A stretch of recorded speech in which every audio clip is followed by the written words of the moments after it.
something? Something fucking weird. Oh, that's just Missing Real with Mike Darrigo. It can't hurt you. There's nothing out there. It appears we may have a problem of some magnitude here. Okay, and what exactly is your problem?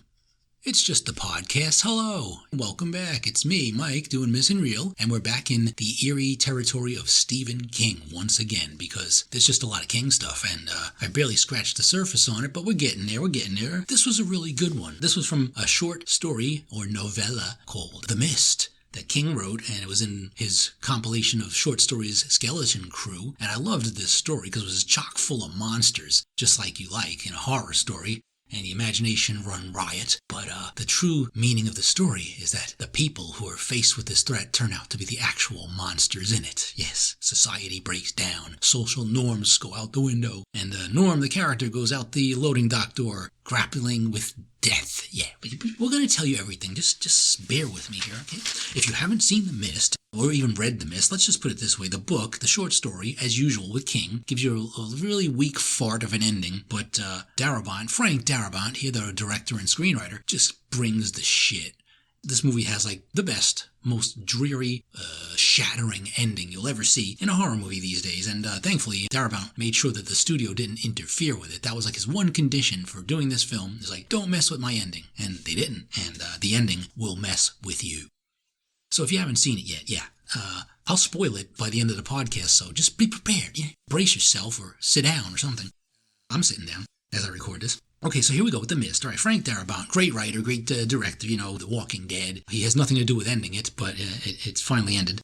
And he, of course, did all these great movies like Shawshank and Green Mile, and his first film was a 1984 short film adaptation of King's story, The Woman in the Room, and that's kind of like all that's really in it. Very low budget, but good, and he only got better from there. So here we have The Mist, right, starring Thomas Jane, who appeared once as the Punisher, and he's been in the Buffy the Vampire Slayer movie, Face Off, Boogie Nights, Deep Blue Sea, Dreamcatcher, which is another King adaptation, which unfortunately is nowhere near as good as this one, and it definitely deserves a brutal beating on Missing Real, which it will get in due time, but not today. Anyway, this is a way, way better movie and performance from Thomas Jane than the Dreamcatcher was.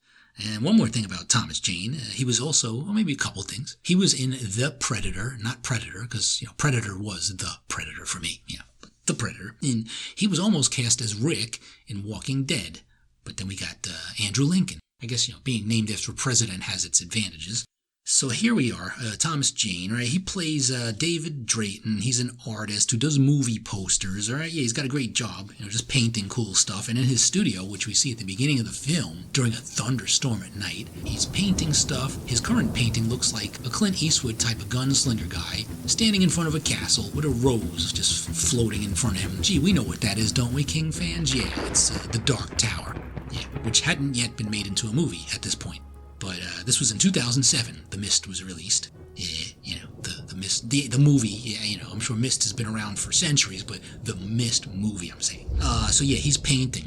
And other paintings you'll find around this place, because the actual artist who did these paintings is Drew Struzan, he drew or painted, just about every great movie poster you've ever seen when you went to the movies back in the 80s, all the Indiana Joneses and Star Wars and Blade Runner and Harry Potter stuff, and almost every adventure movie, Back to the Future, whatever. He painted all these great, great paintings and really captures the essence of every movie. So his work is represented here. You got the John Carpenter's Thing painting. You got something from Shawshank and Green Mile and Pan's Labyrinth.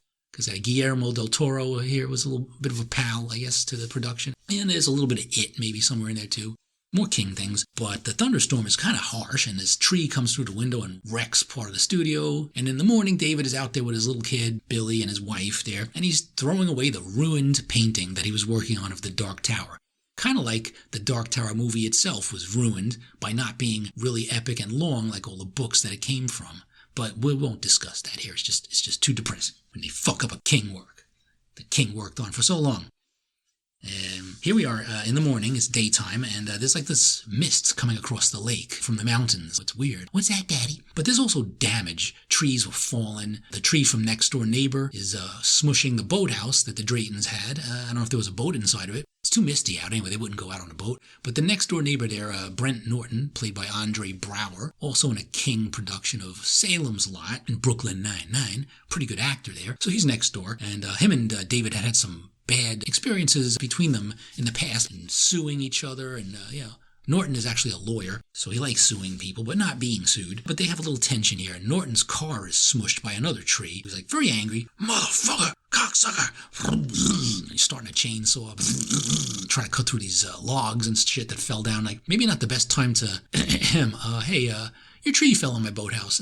You want to maybe charge it to your insurance, Leatherface? Yeah, maybe. Yeah, I just think we should exchange insurance info, All right, David, let's do that. Hey, you want to ride into town since your car is totaled? Go and get some groceries. That's very civil of you, David. Okay. So they're sort of getting along a little bit. So they drive into the supermarket. They leave the wife behind. And that's it. We won't be seeing that wife no more. David is in his little Jeep there with Norton and his little kid, Billy. David's kid, Billy. Yeah, just so you have this shit straight, because, I do. And they're driving into town, and they see all these military vehicles driving on the other side, like there's some kind of crazy thing happening or about to happen. You think that's from the Arrowhead Project? There's some sort of secret thing going on at a military base nearby. There's no cell phone service all of a sudden. Something is wrong. So he sends a kid in with Norton, go shopping. He tries to make a phone call, can't make one. And inside the grocery store, we have some other people and actors and stuff. We have the sort of assistant manager, Ollie, played by Toby Jones. Toby Jones is actually the son of Freddie Jones, a very, very overacting actor who you've seen in many movies. Like Krull and Firefox and Firestarter, things with fire. He was a really great actor. Now Toby takes it down a couple notches, and he just acts, but he's a very good actor. You've probably seen him in stuff. Or you've heard him as Dobby's voice in the Harry Potter movies. Right, so he's Ollie. He's just like the cool assistant manager guy at the grocery store, because the manager is a dork. And we see Sally, the checkout girl, played by Alexa Davalos, who's in the Chronicles of Riddick and Clash of the Titans, the remake, not the old claymation one. The other decent actor in the movie here, Mrs. Carmody, is played by Marcia Gay Harden. What a name. Marcia Gay Harden. Do you think she can? She's got that ability? She's pretty good looking, but I don't know. She should convince somebody to switch teams like that. But, all right, so she plays Mrs. Carmody, who's sort of a religious fanatic and always quoting things from the Bible and a little bit pessimistic and, humankind, we have to pay, we have to repent. And it gets worse and worse and gets everyone all wound up later in the movie because, it's the end of times. End of days is upon us here. But, we just want to go get some groceries. And then they hear this siren outside. Where is that coming from? What does it mean? And all these military guys and soldiers come in and they're all whispery. Leaves are canceled. Sergeant said we have to stay here. We almost made it, huh? The tension is very slowly mounting. Then, one of our favorite old Darabont actors, Jeffrey DeMunn, comes barging through the doors. Something in the mist took John Lee. He's got a nosebleed and the camera starts getting all handheld and shaky. And we're worried, what the hell's going on? So one guy runs out to the parking lot and fuck this. And then all of a sudden this big, huge mist just rushes in and engulfs the entire parking lot and the whole shopping center. And whoever goes to his car, you hear the door opening. And then a few seconds later, you hear, something gets him. We didn't see it, but something got him. So it's real. Then there's this earthquake and everything starts shaking and things start falling off the shelves. It's quiet. What the hell was that? It's death. It's the end of days. Yeah, end of days. Everyone's like, should we stay? Should we go? What's going on? And we see Melissa McBride, another Walking Dead alum. She's just there. She's the lady with kids at home. She's like, I can't stay. Won't somebody see a lady home? You? Hey, I got my own kid to worry about here. I hope you won't rot in hell. So she goes out by herself. Now, in The Walking Dead, she could pretty much take care of herself, but we don't know about here. So she just walks out there, and we don't know what's become of her. So everyone's just hanging out in the grocery store. There's some Band-Aids over here, there's some milk over there. Yeah, get a blanket for the kid. So David goes into the loading dock there to find a rug or something to throw over his kid. And he hears the generator overheating and he smells something burning. He hears something pushing against the gate. That corrugated metal, aluminum, whatever gate that you always see in the dock. It's like getting pushed against. The generator, and I heard something. And then we see some more people there to go help. We have William Sadler in this movie. Now, William Sadler, star. He plays Jim, but he's been in a bunch of great stuff like Die Hard 2 as Colonel Stewart. He's the Grim Reaper or Death in the Bill and Ted, a couple of those movies there. And he's in other Darabont things. And he played David Drayton in an audio production of The Mist. But now he's just Jim. He's just like he looks like a gas station attendant. He has his name stitched on his little blue work shirt and everything. Yeah, so what'd you think you heard there? And then the checkout bag boy goes in there. Come on, we'll go see what it is. There's nothing, eh? So what do you, they think he's all paranoid, thinking that he heard shit. You know, I heard just about enough of your nonsense. Why would you go out there? You know, why would you take a chance? I think there's something out there, right? Yes, Jeffrey DeMunn just told us, and he's a dependable actor. We should listen to what he says. Bag boy, old gung-ho and hero, I'll go out there, I'll go look. Come on, open the door. Turn the generator back on. Yeah, it's a bad idea. So they turn on the door goes up, a little bit of mist starts coming in. See, there's nothing there. And then the camera pans into someone's face. Glenn. He looks down. What the fuck?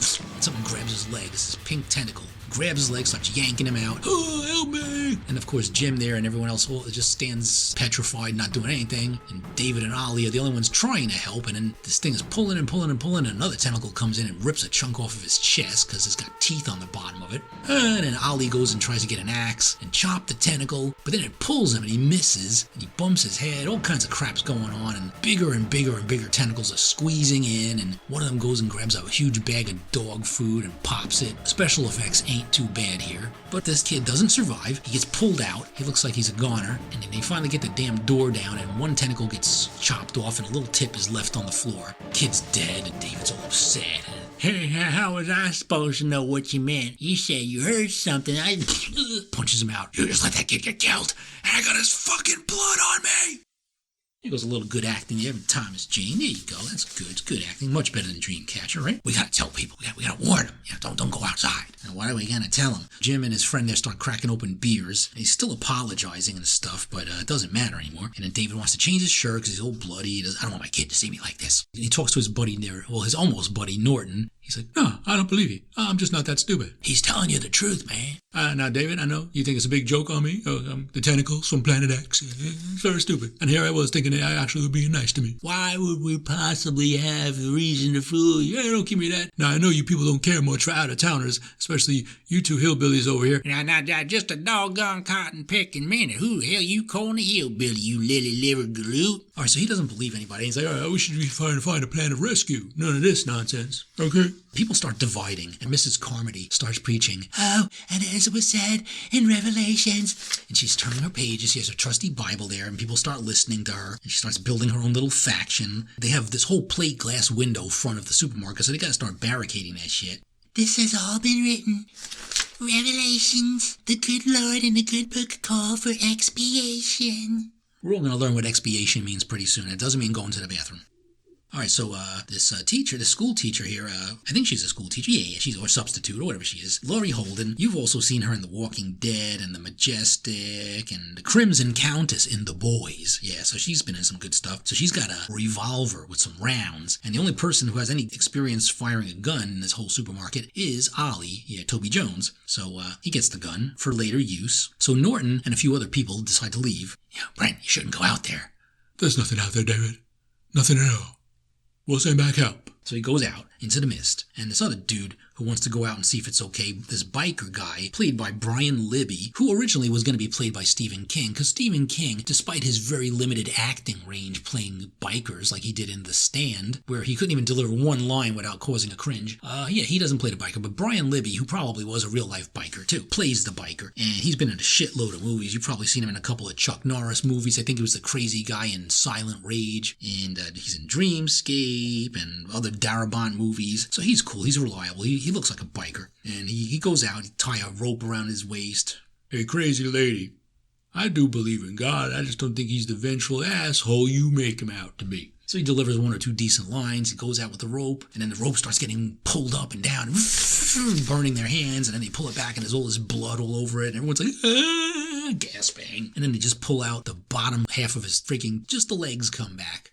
All right. The rest of him, I don't know, I guess maybe like he was wearing leather chaps, and the monsters don't find those very, very tasty or too tough to chew on. I don't know, but yeah, half of him is eaten or dead. So that sucks. We're not going out. All right, so one of the soldier guys is still here.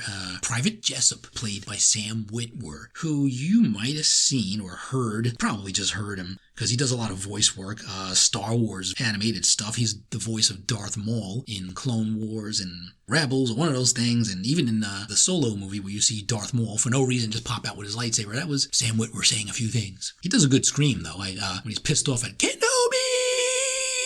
when he's facing off to Obi-Wan the very last time, he has a good scream, and he uses it later on in this movie. All right, so him and the checkout chick there, Sally, how come you never asked me out in school? I know you like me. So they start making out a little bit in the break room. You might as well get a little bit before the end of days, right? It's getting a little bit dark out. We don't know what's going to happen, but now they have these dog food and fertilizer bags all stacked against the windows. They duct tape them a little bit. They just got to reinforce that they got lights shining out, a generator going, and something goes against the window. This gigantic bug. And they're like, oh, all these bugs are coming. And they keep shining lights out the windows to look at the bugs, which are apparently drawn to the light. And before you know it, a gigantic thing smashes into the window. And it's like a giant, crazy-looking buzzard. And it's eating the bugs. And more buzzards start coming out of the dark. And they're smashing against the windows and cracking the windows. And it's really messing with the integrity of your stronghold there. So, yeah, shut the lights off. I don't want them to get in. But of course they get in. It's all chaos. People running around and glass breaking. These gigantic buzzards come in and the bugs start coming in. It's really bad getting stung by one of these things. And one of them stings Sally, and Alexa Davalos gets all puffed up and dies with her face all swollen. It's very, very disturbing. And Mrs. Carmody, who we wish would get stung to death and just shut up, has one land on her chest and she freezes and it walks up to her neck and she goes, "My life for you." Which all you King fans know is from The Stand, and by saying that, she is spared, either by King, or Darabont, or just by the bug itself, because I guess maybe the bug read The Stand. Hey, good book. Zzz, goes away. So she lives, and now she thinks she's chosen, so everything she says is like really like gospel now, and everyone believes her bullshit. But meanwhile, things are going crazy. There's people trying to light torches with mops. One guy accidentally trips and sets himself on fire, and it takes him forever to get extinguished. He's all burnt, but still alive. And then this damn buzzard is flying around the store, and finally somebody lights the damn thing up, and David is being all heroic, and Ollie has the gun, and the buzzard things start chewing somebody's neck off, and one of them almost gets the kid, and gets shot just in the nick of time. Very exciting sequence there, though, right? It's good. And outside, the legs of Brian Libby get slurped up or pulled away by a monster who decides he does want to finish his snack. And the kid, Billy there, he's like traumatized. He's like sucking his thumb all curled up. He lies down next to some old lady and this real estate chick who ends up committing suicide by swallowing all her sleeping pills. And the burn guy needs some treatment. So, hey, why don't we go next door to the pharmacy, get some Silvadene cream? Yeah. And the kid's like, "Oh, Daddy, don't go. They're going to get you." Mrs. Carmody's like, "Are you so eager to make your child an orphan, David Drayton? Shame on you. You should confess." The old lady, Frances Sternhagen, who was also in the Misery. "Oh, you shut up, giving a lot of shit, but she takes care of herself, She was in Misery, and she was in Outland with Sean Connery in 1981 when she was quite a bit younger. And so was Sean Connery, of course. She pegs Carmody in the head with a can of peas. She's getting really pissed off now. She starts thumping her Bible. She's holding back, but she's going to soon have a whole army of minions to follow her and do her bidding and stand up for her. So we're going across to the pharmacy. We're going to bring back some antibiotics and, some shit. Some good old drugs. They go to the pharmacy next door, right? And it's got a luncheonette counter. It's all dark and dusty. So these soldier guys, I don't know why, they came in like sort of unarmed. Nobody's got automatic weapons, nothing. You got a couple of bayonets or knives or something, which is not very useful. I mean, how could the only gun be the little 6-shooter that Ollie's carrying around? So he's there with them, and behind the pharmacy counter is very dark and dusty. David grabs a comic book, Hellboy or something for his kid. They get the OxyContin too. Ooh, that'll help. Let's get some of that. And then Jim is with them too, the old hillbilly, and he bumps into something. Shh, sorry, could you please not do that? They don't want to make a sound, but then they hear something. And then they hear some... "Guys, hurry up. I hear something. Something fucking weird." This gigantic spider just comes down and spreads his legs out in front of Jim. He's getting scared shitless, and these spiders start coming out and start firing these acidic webs at people, and one of them gets somebody in the face and melts it, and one of them gets some guy around the leg and sizzles and burns and hurts, and this guy ends up dying from this leg wound, whatever the hell it is. It's crazy. So all these spiders are jumping out. They're big, and then this MP guy, the commander of these soldiers, is like hung up in a web. It's our fault. I'm sorry. I feel them. and all these little bumps on his skin just burst open. All these little baby spiders pop out of him, and he falls on the ground and splits open, and everyone's screaming. It's horrible. It's great. It's awesome. It's good King shit. This is good. This is a pretty terrifying sequence, and gory and exciting. Yeah, the old lady uses a hairspray can and a torch and burns a couple of spiders with it. Jeffrey DeMunn skewers one of the spiders on a stick on the way out, and they just all get the hell out of there. Not many of them make it back, but the important cast members get back. They go back to the supermarket banging on the door. Let us in! Let us in! Open the fucking door! And just to make sure they do get in, we got OxyContin! All right, let's go. Pop some right now. William Sadler having a little nervous breakdown. And the burnt guy died already anyway. And then the other soldier, the Sam Witwer guy, Jessup, was confessing to some of our main characters. We didn't know what was going on back there, but it was that Arrowhead project, man. They opened some doors to another dimension. I don't know. Ah, gotcha. And they drag him outside because he was overheard. Here's the one. He's the one that did it. And then they start surrounding poor Sam Witwer. Get ready to scream there, Darth Maul. There's a Judas in our midst. It's not my fault. It was a military fuck-up. Oh, yes, and we always think we should play God. Man walking on the moon, splitting his atoms. We must repent. And what does the book call for? Expiation. And they're going to expiate Sam Witwer here. And then the butcher guy sticks him with a fucking huge knife. He starts screaming. They start carrying him out. Feed him to the beast! And they carry him out like he's crowd surfing on the way out of a very violent concert. And in fact, during one moment, one shot, you could actually see his hands sort of like put into like the devil horns configuration. Like, yeah, dude, this rocks. But he's getting tossed out onto the parking lot pavement there. And they close the door. And he's staring in at them. And they're all staring back out like, nope, we're not letting you back in. Damn Judas. And this big crab thing walks up behind him and gets him, picks him up, and he's dead. He did a lot of screaming there. Yeah, he was good. The other soldiers hung themselves in the loading dock, so they got off easy. But yeah, they just like amplified their guilt, and the last soldier left alive got to be the sacrifice. And after they chuck him out, he's all chewed up and eaten. Everyone turns to Mrs. Carmody and she goes, "The beast will leave us alone tonight." She's got all these followers now. She's like a prophet. She can predict the future now. Yeah. But and the beast does leave them alone tonight because, otherwise she'd be a fraud. She'd be a charlatan. Okay, so Billy, the little kid, is terrified. Like, promise, Daddy, you won't let the monsters get me no matter what. And he promises. And he keeps his promise. All right, so then they're going to try to leave. Like, Ollie, put some groceries at the front of aisle 10, and we'll just slip out at first light. Yeah, the best reason to leave is her. She's getting a whole congregation going on. Yeah, and even Death there, Colonel Stewart is like following her. He's all reverent and shit with her. So they wake up early in the morning and they're all about to sneak out. A couple of the older folks and Ollie and the manager, Bud, or whatever his name is. And they're all about to go out. But then the groceries are not there to check out. But Mrs. Carmody is there. Lose something. And she's got a glass bottle of milk in her hands. And she's like drinking from the milk. It was very annoying, but it pays off later. So now all the people are awake. Everyone's surrounding David and his crew and the kid. It's you who've brought this upon us. And the beast calls for blood, and the blood must come from these people. We want the boy. And everyone starts trying to go for the kid, and Laurie Holden is holding the boy. Watch out for him. Look out behind you. And everyone's got knives and stuff, and they're all surrounding him. We want the boy, and get the whore too. Get the bitch. Ollie shoots her right through the milk. And like she's standing still, and he gives her one more cap right in the head. She falls down there. Blood coming out. So you got like blood and milk mixing together on the ground. All right, let's get the fuck out of here. And one of her followers is like, "You killed her. You murdered her.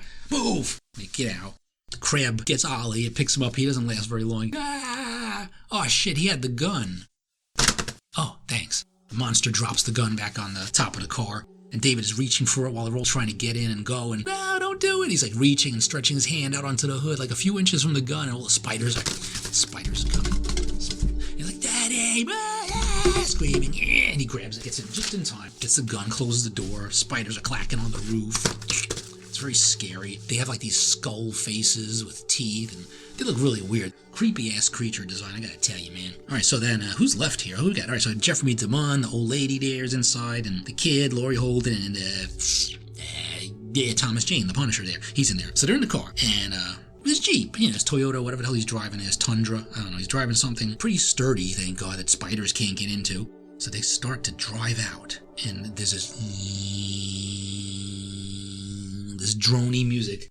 And of course, guess who's on the soundtrack too? Besides the regular music, which there ain't much of, is by Mark Isham, who did some great stuff. The Hitcher is a great score. Did a little bit of Black Mirror. He did the Majestic for Darabont. But it's like very, very minimal score. Not much music there. But what we do hear at the end, as they're driving, and David is trying to get back to his house and see if he can save his wife, there's this droning, sounds like harmonium or theremin or whatever the hell it is, like.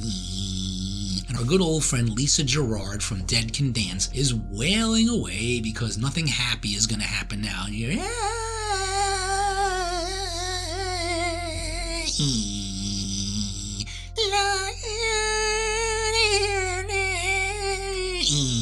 you get it, right? It's very depressing, miserable. So you drive past the Draytons, you see the mailbox is still in mist, and way up on the side of the house where that damn broken window is, the wife is stuck in a spider web and her eyes are open.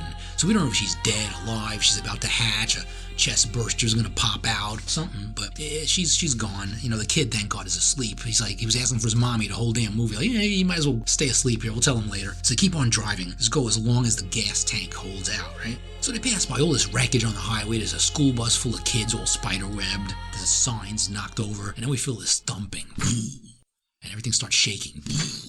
The little cup of water on the dashboard starts rippling. It's like a T-Rex coming or something. But we see this huge-ass six-legged monstrosity. Looks awesome. It's like, I don't know, maybe like 10 stories high, walking past and above the car, and there's all these tentacles coming off of it. That's probably where they come from. And it just walks by, crosses by this electrical wire, the telephone wires. It's taller than those. It's really tall. And it goes by like, shit, man, we got to deal with that. But I guess they're so small and insignificant it doesn't even see them. Anyways, but they just keep on going. And not much to see, is everybody's just gone and his car's flipped over. Pretty desolate and depressing, and everyone's dead. So after the big monster goes by, they stop. The gas tank ran out. David's looking at the revolver. He's got 4 bullets left, but there's 5 of them in the car. It's like, is this the end? There's nothing we can do? Yeah, it's come to this, hasn't it? So here's where that big ending is coming up, right? So I'll have to explain this and the King ending at some point, but here, let's talk about the movie ending first, right? Because it's better. So the movie ending, David, he's looking at his gun. The kid wakes up finally after everyone gives each other looks in the car. It's very silent. No one speaks a word. Well, except Jeffrey DeMont's like, well, we gave it our best shot. Can't say that we didn't. Shut the fuck up.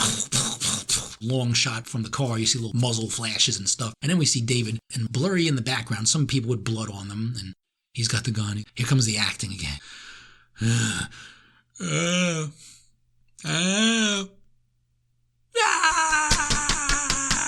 Pounding on shit. And it's like, the gun is empty, but he's still trying to shoot himself in the mouth.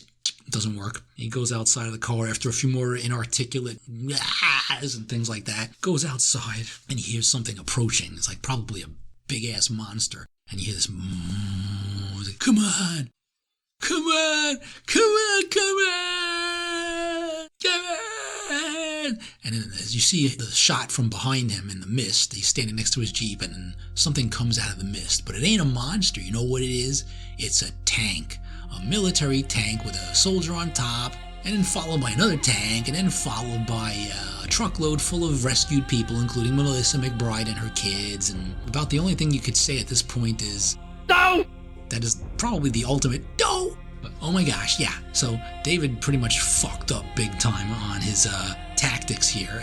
A minute after he killed his own kid, the mist suddenly lifts up. It's all clear, and we see these soldiers coming out with flamethrowers, and in the clearing you see all these upside down roasting spiders. And yeah, I guess the military's got the situation under control now, except maybe for that 10-story tall monstrous 6-legged tentacle thing that they'll have to go after with something else. But yeah, they pretty much taking care of shit on the highway, and a couple of them walk up to David, and he seems really distraught. He's all agonized. Yeah, the music is still going.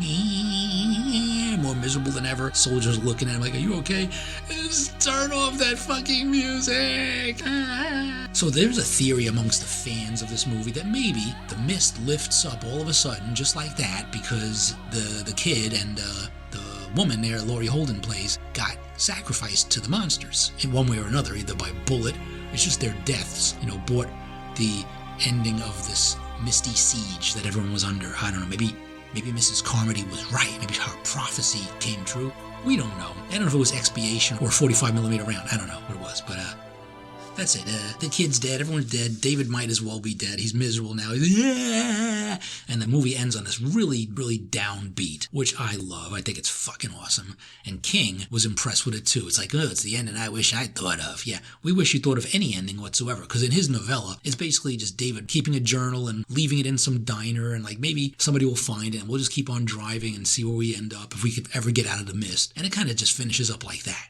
And that sucks. That is not finishing the job. That is leaving us readers with blue balls as always. And the mist here, it just kicks you in the balls. So it's way better, in my opinion. Yeah, just from a storytelling standpoint, to have a really impactful ending to a movie, this is horror. Okay, that's a horror movie. But yeah, David should have just waited a few seconds. Maybe, get out of the car. Don't shoot anybody yet. Take a closer look. Wait, would a monster have an American flag tattoo? Check it out. Look the monster in the eye. Make sure it's a fucking monster and, not the muzzle of a tank, of a howitzer, or something that's there to save you and keep you from killing your child. God, it's exhausting. It really is. All right. But this is a freaking awesome movie. I could tell you a couple other things about. The novella inspired the video game Half-Life, where all these creatures get brought in from another dimension and then you have to kill them or they kill you. This movie released on DVD, Blu-ray and stuff, there was a black and white version of the movie, which Frank Darabont actually wanted to present. Now, I don't think anyone would go to the movies and see it in black and white now that, color has been invented and everything. But it has like that throwback black and white monster movie feeling to it. When you watch it in black and white, it's kind of cool. The special effects are still way awesomer than any of the rubber stick puppet things you would have in the movies back in the era of black and white movies. But it's just a cool way to watch it. It gives it a different feel, a different mood. But no thanks, I'll take my color and utilize all of the spectrum of my television's, projecting capabilities. Thank you. I mean, back in the day, you could buy a black and white or color TV. And now, you can watch black and white on a color TV. So, I'm not paying extra for black and white, thank you, whatever that means. So the movie has really great horror effects done by Howard Berger and Greg Nicotero, the guys, the KNB effects guys who do Walking Dead and all the walkers. Very, very creative. It never gets old. They can give you a very convincing dead or half-eaten away body on spec whenever you want it. There it is. And lastly, about The Mist, this movie was probably about as good as it could be, but there was still 10 years later, in 2017, some crappy-ass mini-series version of The Mist with actors I cannot even identify or name or recognize, and many, many episodes. I just watched the first one, and pretty much nothing happens. They do get trapped in a supermarket. There is a mist, and there's a lot of episodes and storylines. It's kind of like some damn soap opera with plenty of stuff that's probably better left obscured and never seen. So leave it in the mist. Leave it foggy. I don't care. It was great. This is like my favorite horror movie adaptation of King for the entire 2000s. This is probably the best King film adaptation there is and ever will be for quite a long time. So thank you, Frank Darabont, for ending this movie in a kick-ass fashion.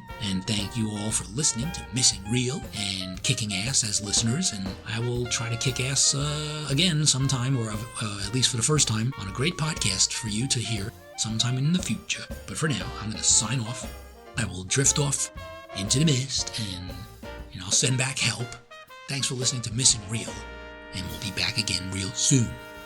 Ta.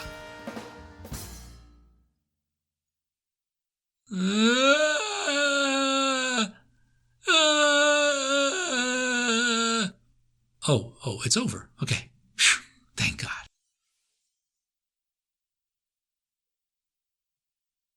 Kind of like some damn soap opera. That's probably some soap opera. Holy shit.